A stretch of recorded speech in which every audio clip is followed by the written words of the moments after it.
Thank you all for being here today. We gather at a crucial time for our democracy, a time when the integrity of our electoral process is under serious threat. Recently, I filed a formal complaint against 3 members of the Georgia State Election Board, Janice Johnston, Janelle King, and Rick Jafares, who have violated the very principles they swore to uphold. These violations are not just legal technicalities. They strike at the heart of our democracy and the trust Georgians place in our election system. These individuals have taken deliberate actions that interfere with free and fair elections in our state. They voted for a rule that allows local election officials to delay or even refuse to certify election results, an action that could plunge Georgia into electoral chaos. This is not just unethical, it is illegal. Their actions undermine the will of the people, and we cannot stand idly by while they subvert the democratic process. These MAGA extremists are attempting to legalize voter suppression, and we cannot go back. Moreover, these board members have been caught illegally coordinating with the Georgia Republican Party to advance their partisan agenda. This was done in secret, in violation of the Open Meetings Act, further eroding public trust in our electoral system. They have shown a blatant disregard for the law, and their continued presence on the board places our state in legal and financial jeopardy. The State Election Board does not exist to help Republicans win elections or to enrich its members. Today, I stand before you to demand that Governor Kemp take immediate action. We need a formal investigation into these claims. It's the least he can do and is obligated to do per our state code. And then the facts will show that we need to remove these corrupt board members. The people of Georgia deserve leaders who respect the law, uphold the precious and sacred right to vote, and protect our democracy, not individuals who conspire behind closed doors to disenfranchise voters. So today you will hear from my House colleagues, community and faith leaders from across the state. And as we move forward in this fight, I'm honored to introduce a champion of democracy, my Congresswoman, Congresswoman Lucy McBath. Her dedication and leadership inspire us all, and it's my privilege to welcome her. Thank you.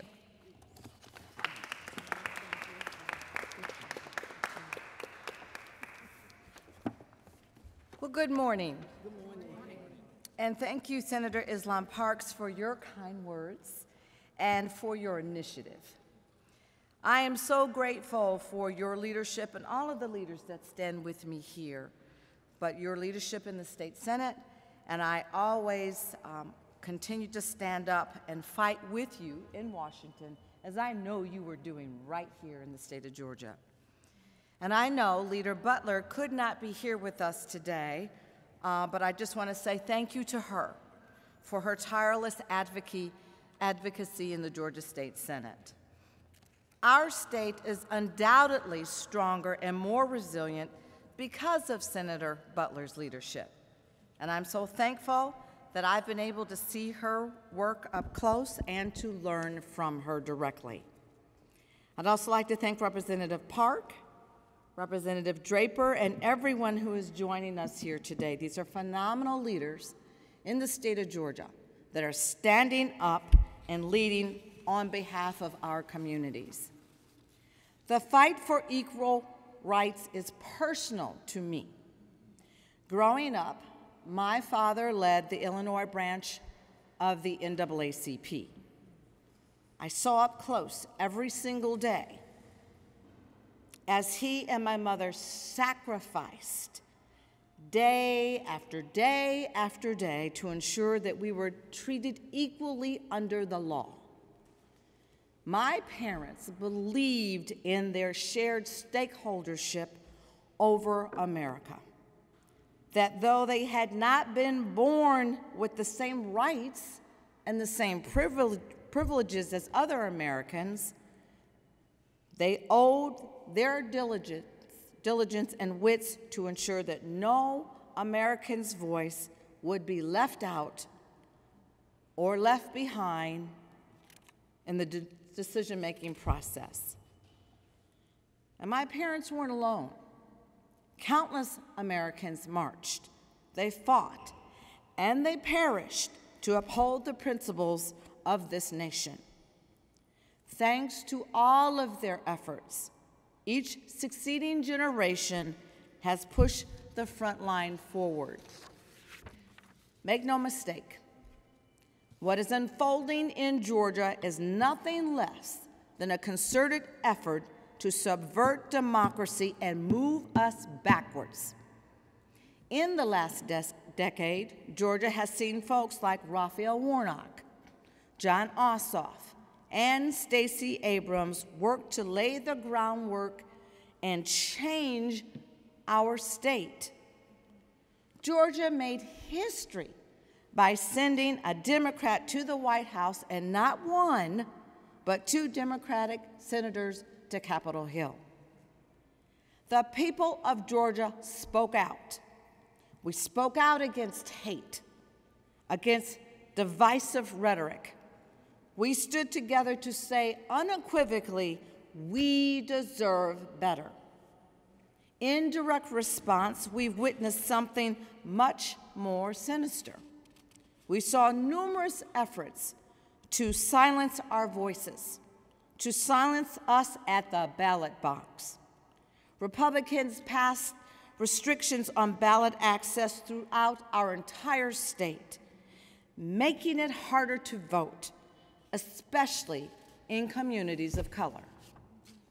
And in 2022, Donald Trump blatantly attempted to reverse the results of our election, something we are used to seeing in dictatorships throughout the world, but not here at home, not here in Georgia. Federally, we've introduced the John Lewis Voting Rights Act to codify election protections into law. But those seeking to tear our democracy down have worked to stop it at every step of the way. Now, here at home, here in Georgia, the Georgia State Elections Board is becoming an equal co-conspirator in this effort to suppress our votes. With passing this new rule, they are creating barriers to counting votes and certifying the elections, so Donald Trump can once again attempt to throw our country into chaos. We are here today to say we are better than this. One of the most basic responsibilities of our government is to ensure the process of free and fair elections. As Americans, we must defend and protect our democracy to ensure the voices of the people are heard, not some voices, but all voices. Today, I am joining my esteemed colleagues in calling for Governor Kemp to hold members of the State Elections Board accountable, to stand up for the rule of law, and to ensure that our democratic process is protected. He must not allow our State Elections Board to be taken over by Donald Trump. Because if we fail to protect our state democracy, our sacred democracy, we will risk falling into chaos. Thank you.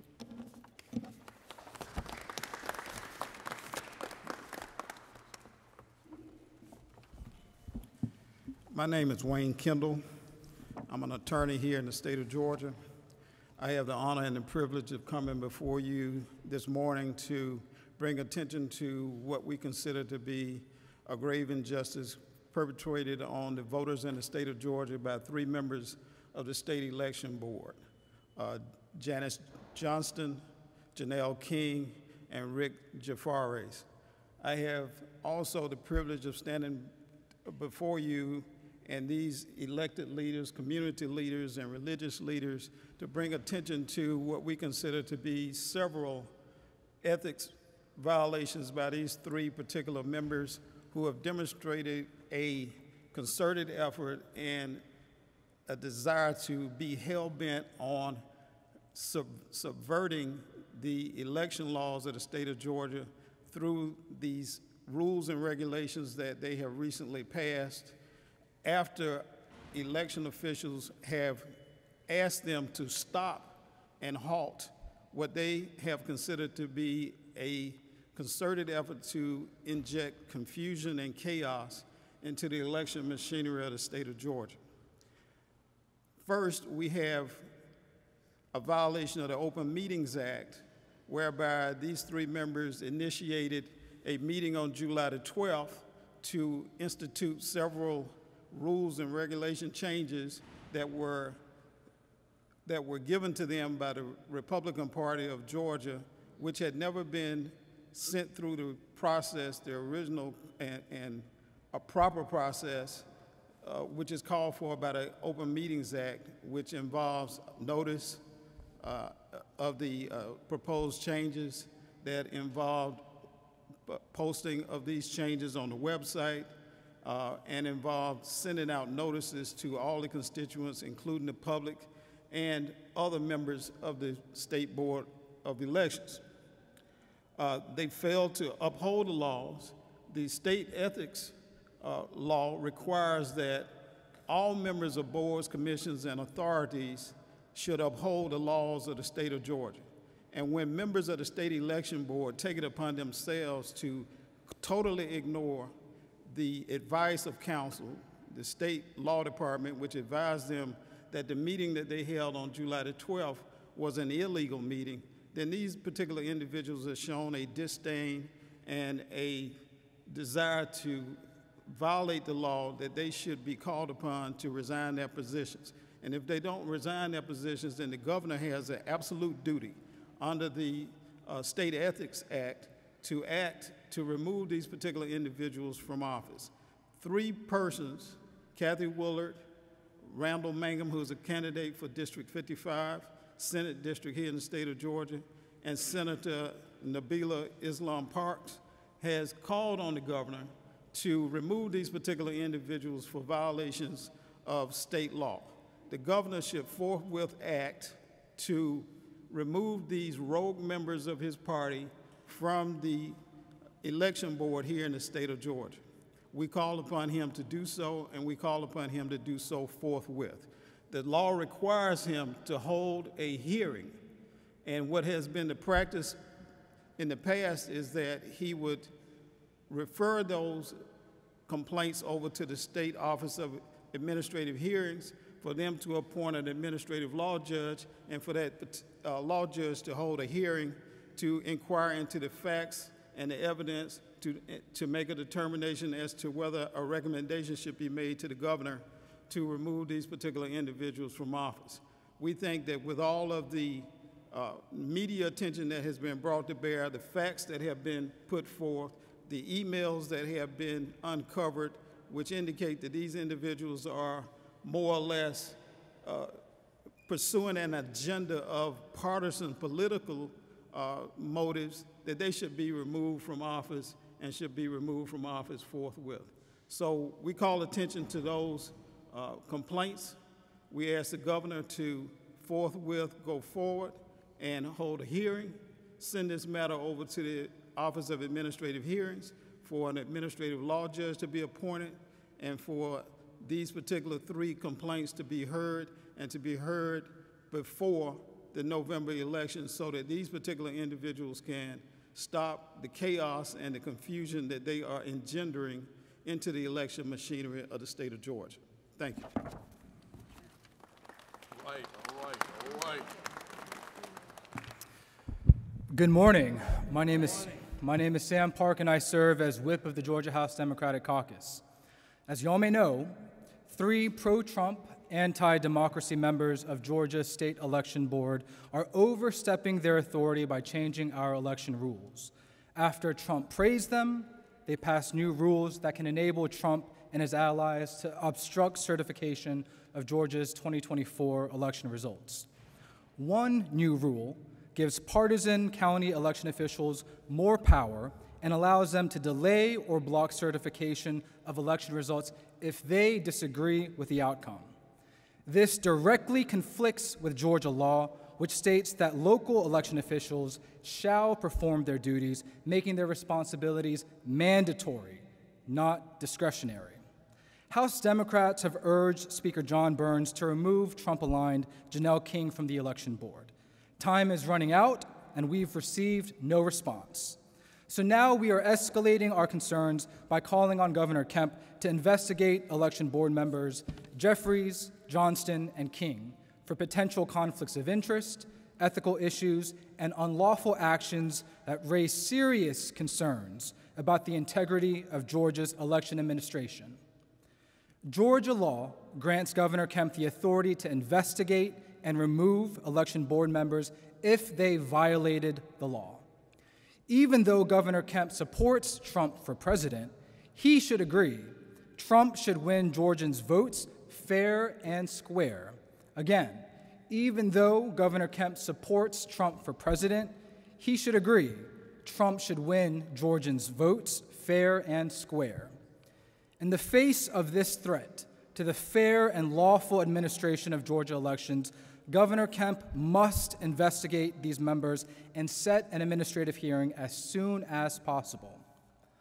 As we know, democracy dies in darkness, so thank you to members of the press for highlighting this ongoing attack against our right to have our vote counted.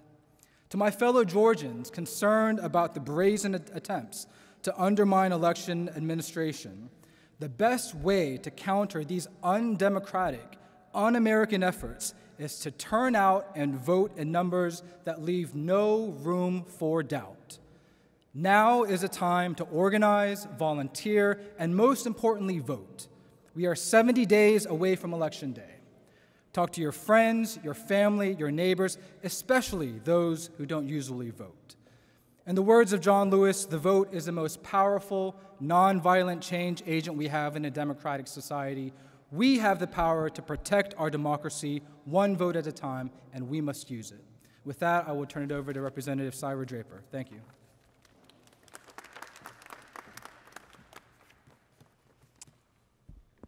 Good morning. My name is Syra Draper, and I'm the state representative for House District 90 in Atlanta. The Georgia State Election Board no longer works in service to Georgians or in furtherance of fair and free elections.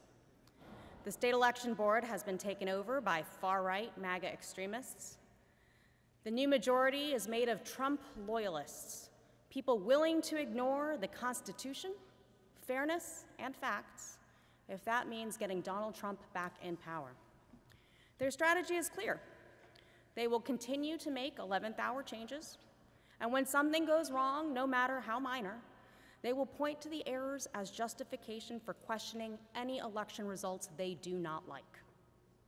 And simultaneously, State Election Board is loudly signaling to their MAGA allies at the county level that they should delay or refuse to certify election results, a move that will inflame passions, that will sow distrust, and that could even foment violence, just as Donald Trump's false claims of a stolen election led to an insurrection at the Capitol. I want to be very clear about what this all boils down to. You've got three hyper-partisan, unelected individuals executing a plan to nullify the votes of millions of Georgians if Kamala Harris wins our state. We are talking about a level of mass disenfranchisement that demands immediate action and condemnation from Georgia's leaders. And yet, so far, we have been met with silence. Here's what I want to say directly to Republican leadership in this state. You got us into this mess. Now you need to have the courage to get us out.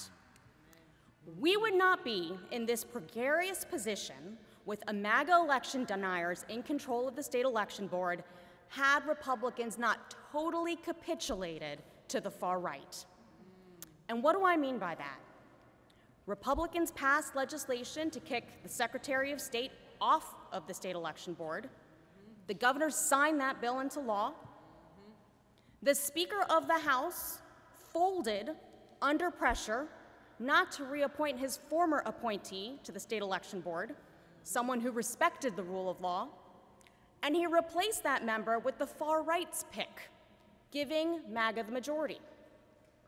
And Republicans have largely remained silent as the SEB passes illegal rules, as members attend Trump rallies, and as they disclose that they have pecuniary interests that can only be realized if Trump wins the presidency.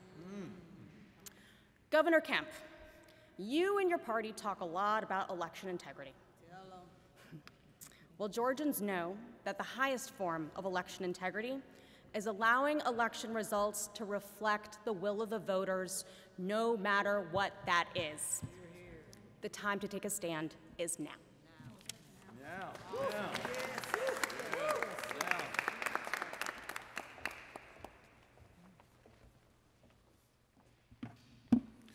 Good morning.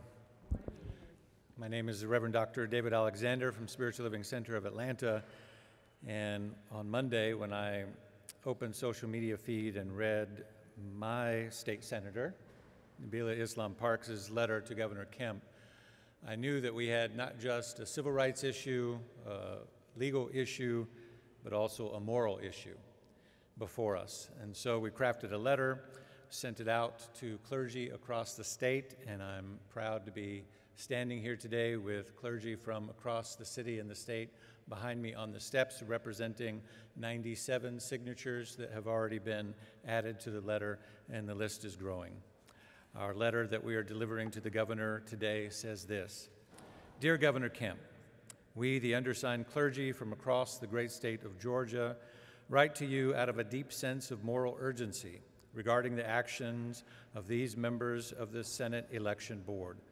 Specifically, we are requesting the immediate investigation into the actions of the aforementioned members for violation of their statutory code of ethics applicable to state employees, as well as their intentional disregard of the Open Meetings Act. As outlined in the letter your office received from Senator Nabila Islam Parks on August 19th, these violations warrant immediate investigation and corrective action in order to protect the integrity of public trust in our elections. Our concerns extend beyond mere legal violations. We believe these actions strike at the very heart of the democratic process and the sanctity of the voice of the people of Georgia.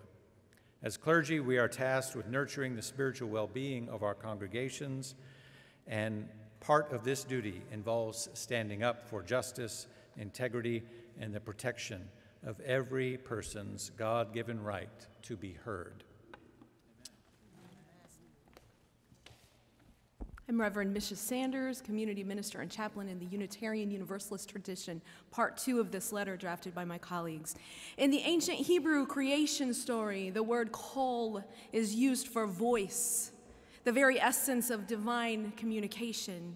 That same word in modern Hebrew translates to vote. It is no coincidence. We believe that for people created in God's image, which includes all of us, our voice is our vote. When actions are taken to suppress, manipulate, or undermine that voice, it is an affront not only to our democracy, but also to our shared moral values and the inherent spiritual dignity of all citizens. The behavior of the previously named members of the State Elections Board undermines the trust the people of Georgia have placed in their leaders to administer elections fairly and openly. Their violations of transparency and ethical conduct seek to threaten and hinder the true expression of the will of the people and put at grave risk the very integrity of our electoral system. Good morning. I'm Bishop Sonia E. Williams of the Fellowship of Affirming Ministry South Region and also RIM Fellowship UCC here in Atlanta. We are well aware, as you are, Governor Kemp, of the high stakes of this election and the high tensions in our communities. The nation's eyes will focus squarely on the great state of Georgia in November, and we cannot afford even the smallest implication of bias or unjust handling of our citizens' most sacred right. We ask you, Governor Kemp, as a leader with the responsibility to uphold the principles of fairness and justice, to act in defense of our state's democratic values. We request the immediate removal of these individuals from the SEB in accordance with the law and in alignment with the moral imperative to ensure that every Georgian's voice and their vote and our election integrity is protected.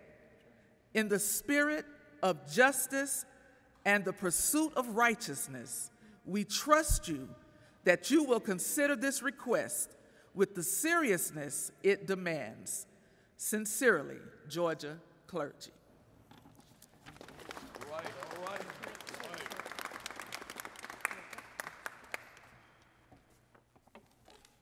This concludes our press conference, and we are also open to any questions that the media may have. Governor Kemp's office has released a statement during this press conference saying he does not know if he has the authority to act related to the state election board to investigate a review. He's sending it over to the Attorney General's office for an opinion. Do y'all believe and know that he does have the authority? Per state code, he absolutely has the authority to convene. Per state code, he absolutely has the authority to convene a hearing. And there's also precedent on former cases as well. I wonder if any of you have spoken to Chief Burns or Lieutenant Governor Jones or Governor Kemp or any of their offices on this matter and have gotten any feedback from them on the initial letters that House Democrats sent last week. So with respect to the House side, we sent out the letter last week on August 19th to Speaker Burns' office. We have not received any reply yet.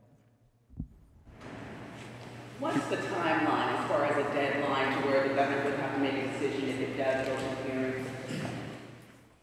OCGA 4510-4 sets forth the procedure that the governor must follow. He must send a request over to the Office of Administrative Hearings. That office will then appoint an administrative law judge. However, there is no time frame within the statute. This procedure has been adhered to in numerous other cases prior to this case. It's clear the governor has the mandatory requirement to send it over to the Office of Administrative Hearings for the appointment of a administrative law judge. The hearing cannot be held before 30 days notice to the persons who are charged. Can you give an example of a precedent you're talking about? Yeah, there was a case out of Spalding County involving Oscar Stokes. I know about that case because I'm from Spalding County. I read that case. That case occurred several years ago. I can't tell you the exact date without looking at the case, but that case involved the very same procedure. Oscar Stokes was a member of the school board. He was charged with certain ethical violations. The matter went to the governor's office. The governor appointed an administrative law judge through the Office of Administrative Hearings, and that matter was held. Recommendation was made to the governor. How much of the issue that you're raising today is related to the law and laws that the Republican legislature have passed over the last couple of sessions that sort of encourage the kind of voter suppression that you're describing versus merely asking the governor to do what you call the right thing?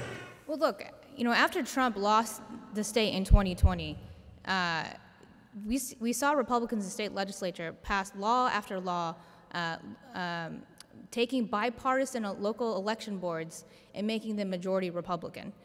We had never done that before. And now with these new rules, it has set up an unfair advantage for the Republican Party, if they choose to do so, to delay or to deny certification of county election results. And so this has just been a slow process, death by 1,000 cuts, and we are standing here today to object to that and demanding that the governor take action and remove these corrupt election board members.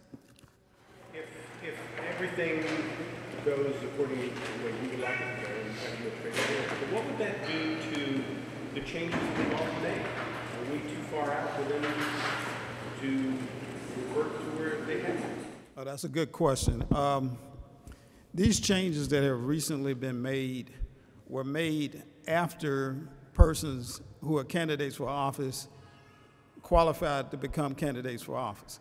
That's a good question as to whether or not these changes can even apply to those persons after they have basically set forth their course of action to run for office, and then the rules of the game are changed after they became candidates to that particular office. That question is a good question, and it'll have to be answered by a court. Probably there will be an injunction filed that will seek to keep these rules from going into effect at the last minute. And in fact, the Attorney General, the Secretary of State has indicated that these rule changes are misguided. They're being implemented by individuals who are unelected bureaucrats who have no election experience and who refuse to accept the advice of people who do. So there's a good question as to whether or not these rule changes, some of which violates existing state law, should ever be considered in the first place. So there's some questions there. That's a good question. We'll have to answer that through the courts.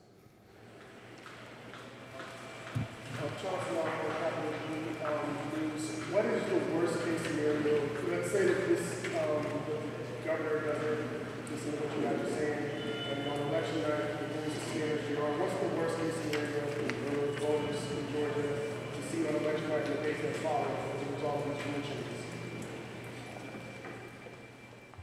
So look, I mean, I think what we're calling for is a lowering of the temperature right now, to call out these extremists who want to go beyond the law and bring them back within the confines of the law. And what's going to happen is if we don't do that now, before temperatures are even more heightened, we're going to get to election night, and one side's going to be very upset, and one side is going to be very, very happy. And we're going to have even more divide in between the two factions that are in Georgia. That will get even worse. That will be exacerbated if we get into these election certification delays, right? If we start calling into question the results of the election, we saw that plainly in 2020. It will exacerbate the divides that already exist. So we need the governor and Republican leadership to step up, to be the adults in the room, to call out these extremists and tell them what they are doing is wrong. And if they want their candidate to win, then he has to win fair and square. That's what we need. All right, well, thank you so much. That's it for questions. We appreciate you being here.